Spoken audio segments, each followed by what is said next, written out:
Who wants to live below their means? I want to live the best life I can possibly live. So I talk about this often. I use liability. If I want to buy a new Ferrari, I first buy an asset, and the asset pays for the Ferrari. I wanted a Rolls Royce. Why? Because I never had a Rolls Royce. I've had Bentleys. So I built an asset, and the asset then bought my Rolls Royce. Now I'm kind of bored with cars. So I don't have a guilty thing, is that I have financial education, which is what the Rich Dad Company teaches. And you can have the same thing too. You just have to stop listening to those school teachers who are poor. You know, most school teachers, like my poor dad, very good people, but they're so terrified of making mistakes. They want a steady paycheck, and they want a guaranteed pension. I don't think you can get rich from that point of view.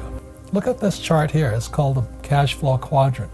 E and S, employee and self-employed. That was my poor dad. You know, these guys work for money. These guys are not capitalists. They work for money and they invest their own money. On the B and the I side is my rich dad side. That's the capitalist side. Capitalists use other people's labor and other people's money to get rich. Which side do you want to be on? I'd rather be on the capitalist side.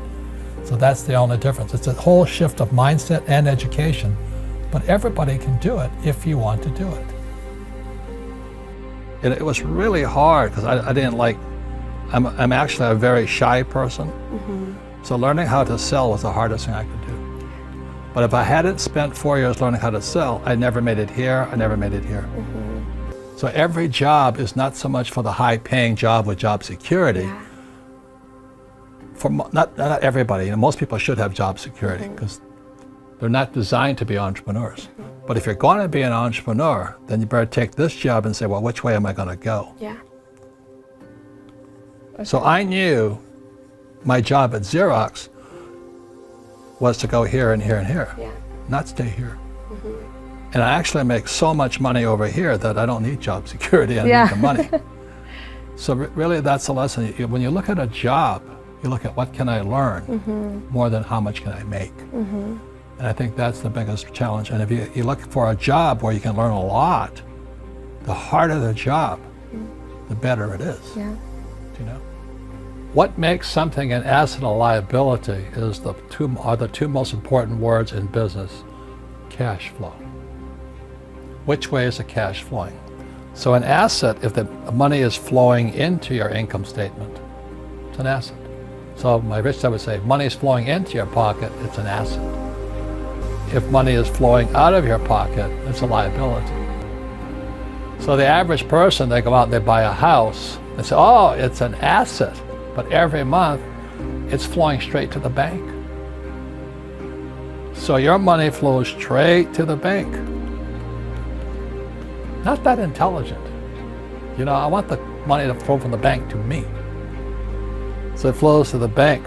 Or what they'll do is they'll buy a stock or a bond or a mutual fund, and it's an asset, and it flies straight to Wall Street.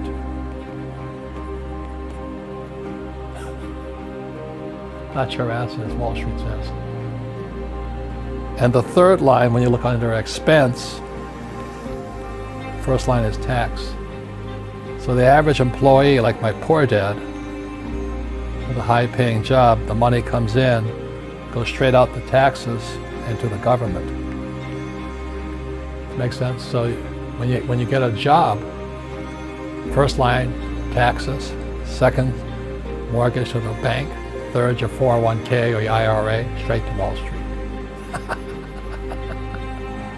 But you think they're assets. It's not, they're assets, but they're not your asset.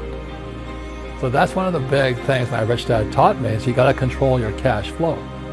You want the money flowing into your pocket, not out of your pocket. So the one last thing I'll show you here is this is the asset column. This is what rich dad worked for. He worked for assets. He didn't want a job. And this is my poor dad here. He wanted a high-paying job. Different mindsets.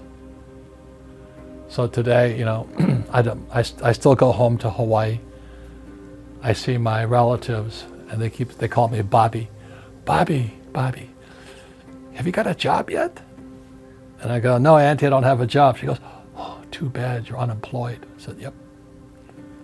See, their mindset is they've been programmed to be employees to work for the rich.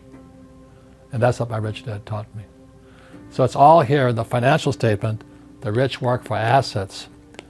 The poor and middle class work for money.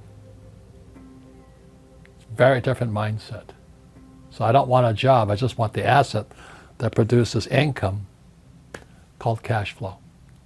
Not taxable. Not taxable. That's why the rich are getting richer. So let me ask you this question. When you were in school, were you an A student or a C student? You know, were you the star of the class or the flunky of the class?